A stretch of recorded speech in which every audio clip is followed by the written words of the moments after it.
I work at a gas station in rural Pennsylvania. It's a boring job, but it's pretty easy and it pays alright.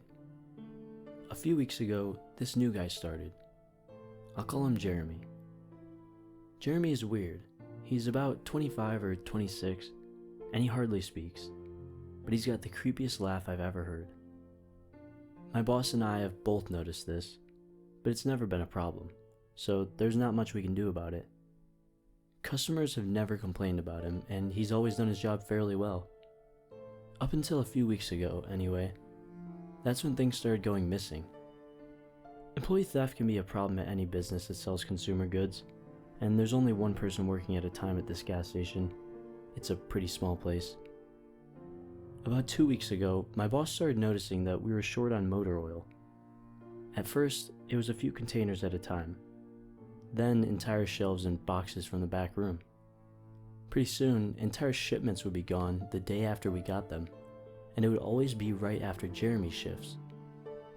My boss has checked the security camera tapes from every single night he worked, but he could never catch him in the act. Jeremy would lock up at closing, then the motor oil would be gone the next day. My boss usually takes the tapes home with him to try and catch Jeremy stealing, but his daughter had a softball game last night, so he asked me to watch the tape for him. He offered to pay me overtime, under the table, so obviously I took that offer. There are 3 cameras, so he gave me 3 different tapes to check. I figured it would be a long night, but I'm trying to save up for vacation, so I really needed the money. I took the tapes home, popped them in an old VCR, and sat back. 2 days ago, the last time he worked, Jeremy started at 4 p.m. Everything seemed pretty normal at first. He counted up his drawer, switched off with the girl who was working before him, and waited for a customer. The first person who came in was Mrs. Templeton. The timestamp on the video read 4:03, a regular. She picked up her cigarettes and a newspaper and paid with a 20. Nothing unusual there. The next customer was some local guy named Ron. He drives a motorcycle, usually comes in every few days. He filled up his tank, got a bag of beef jerky, paid with his credit card, and then left. Next was some guy with a cowboy hat. I'd never seen him before, but we get plenty of strangers passing through, just like at any gas station. He got $40 worth of diesel fuel, paid with a $100 bill, and went on his way. I sat back inside.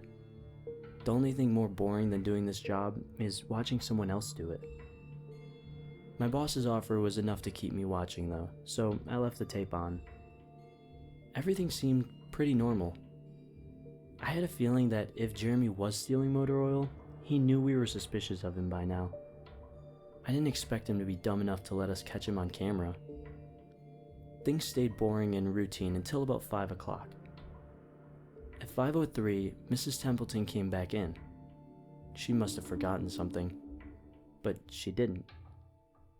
She bought the same pack of cigarettes as before, and the same newspaper.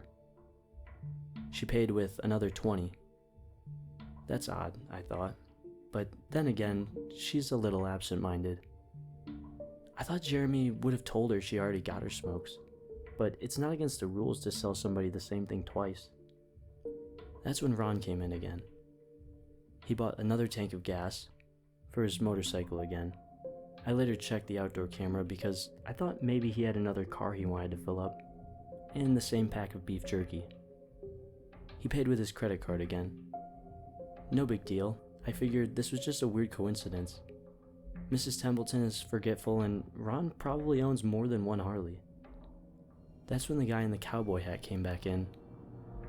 I felt a chill run down my spine. Don't get diesel. Don't get diesel.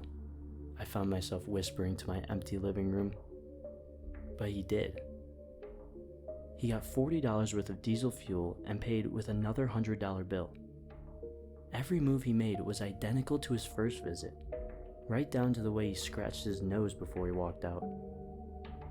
Either this guy is rich, owns a lot of trucks, and just moved into town, or something really bizarre was happening.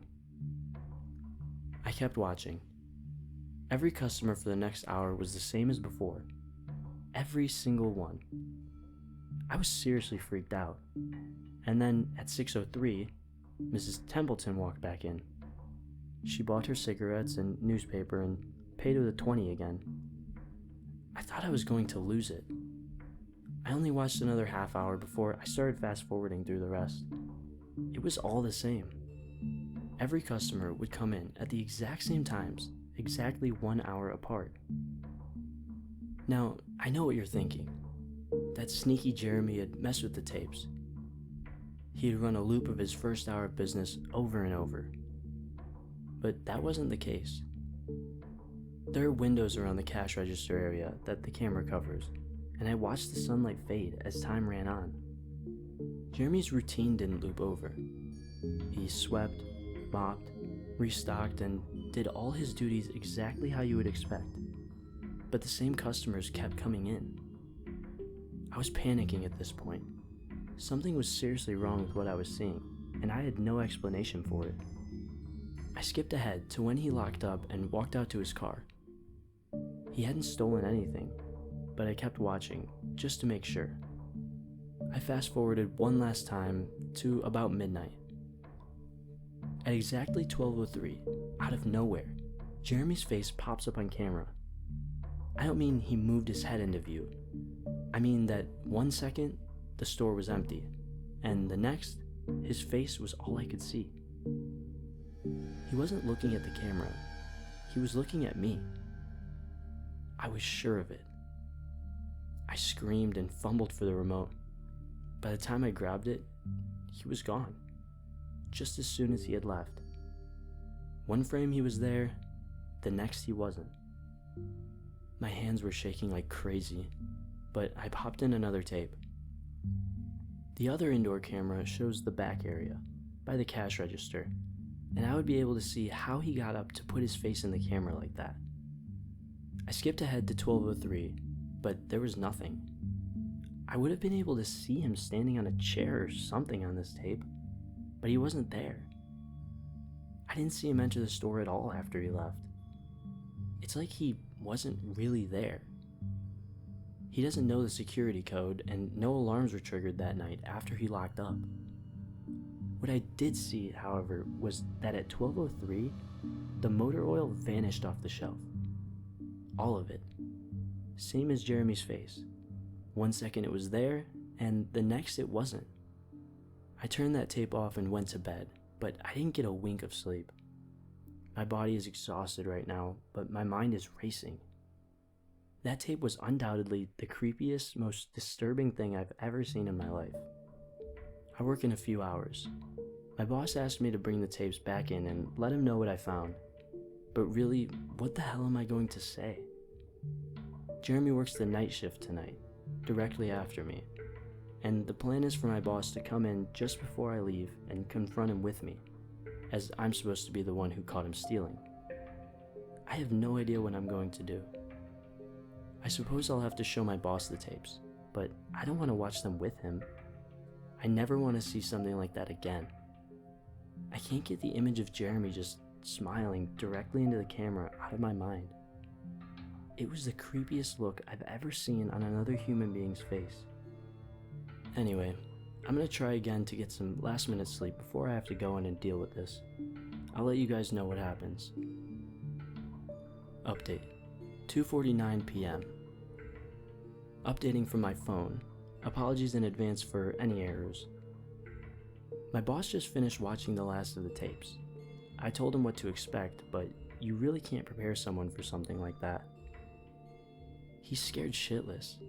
I still am too, and Jeremy is due to come in at 4. We've got a little over an hour to get our shit together, but neither one of us knows what to say to him. Is he just a messed up guy who likes to steal motor oil and scare the hell out of people? Or is he something else? I don't know if this is crazy, but does anyone think he could have anything to do with the time loop? My boss said he never noticed anything like that in the other tapes, but the way he popped up in this one made me think he knew I would be watching. It's like he wanted me to see what he could do. Like he was showing off or something. The way he smiled into the camera was like a little kid showing you a sandcastle they just built or something. I don't know. I probably sound crazy. I sure feel the part. I'm going to talk to my boss some more. We have to calm ourselves down and figure out how to handle this. I'll update again tonight, but I have a really bad feeling about how this is going to play out. Update. 4:33 p.m. No sign of Jeremy. Tried calling him, but his phone has been disconnected. We're calling the police. Update. 5:33 p.m. No sign of Jeremy. Tried calling him, but his phone has been disconnected. We're calling the police. Update. 6:33 p.m. No sign of Jeremy. Tried calling him, but his phone has been disconnected. We're calling the police. Update. 7:33 p.m. No sign of Jeremy. Tried calling him, but his phone has been disconnected. We're calling the police. Update. 8:33 p.m. No sign of Jeremy. Tried calling him, but his phone has been disconnected. We're calling the police. Update. 10:58 p.m. Holy shit, holy shit, holy shit, holy shit. I just got home and saw my previous updates. Things make less sense now than ever. Here's what I can tell you. I went to work, Jeremy never showed up. My boss and I decided to call the police, as you're well aware. When I picked up the phone to call though, the sun went out. I shit you not, that's what I thought happened. Apparently I blacked out for exactly 5 hours, because when I looked at the clock, it was 9:33. I think I got stuck in Jeremy's time loop, and then I snapped out of it at the exact point I blacked out, if that makes sense.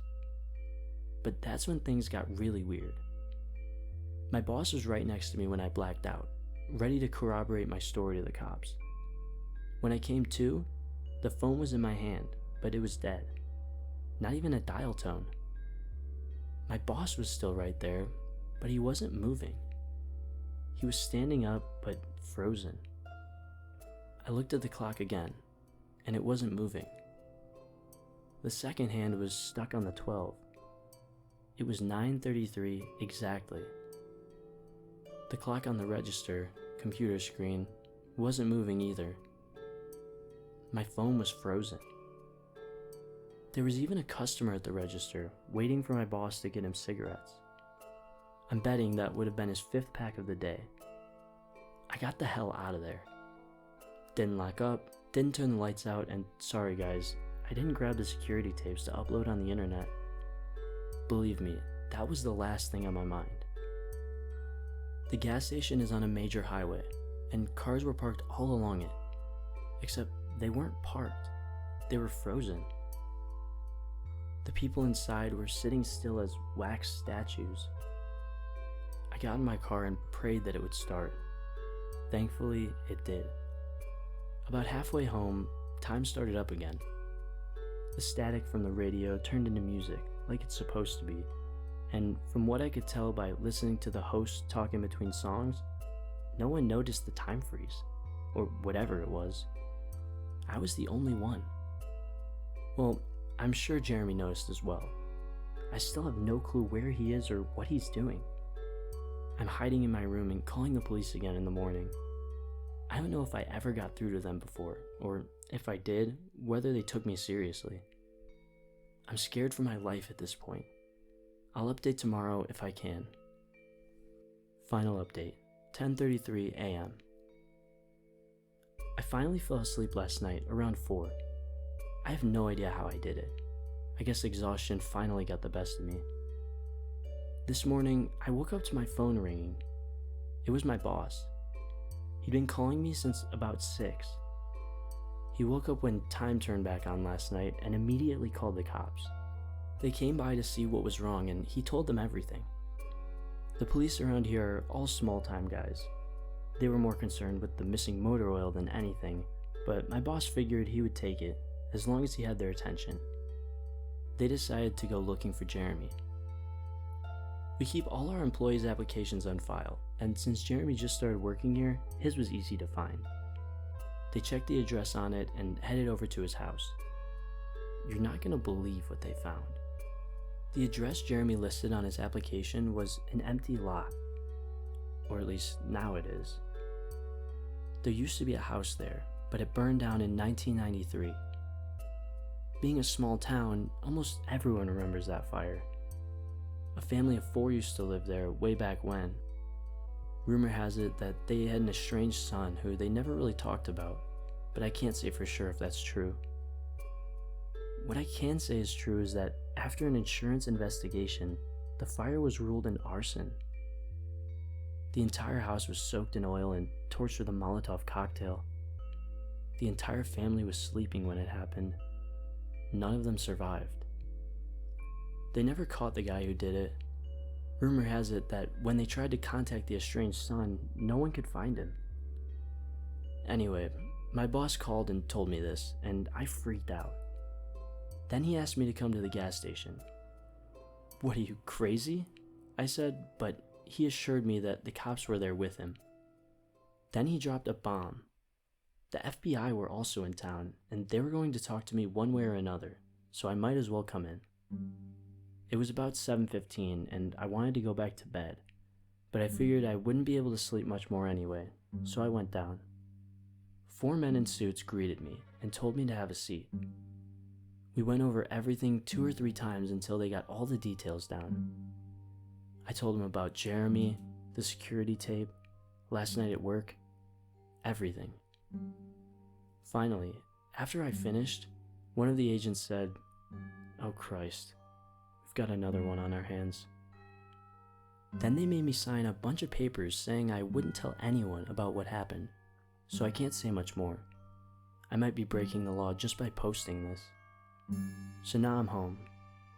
I'm not sure what to do with myself. The agent's words when I told him the story are going to haunt me for the rest of my life. Anyway, I've got to go. I have some errands to run today, and then I have to go into work to pick up some tapes. My boss and I think this new guy Jeremy, he's a complete creep, is stealing motor oil, and I have to watch the security footage to see if I can catch him doing it. I have better things to do, but my boss is paying me overtime, under the table, and I'm trying to save up for vacation, so I could really use the money. It should be pretty simple. The oil always goes missing right after his shifts. I figure I'll just watch the tapes, catch him in the act, and that will be that.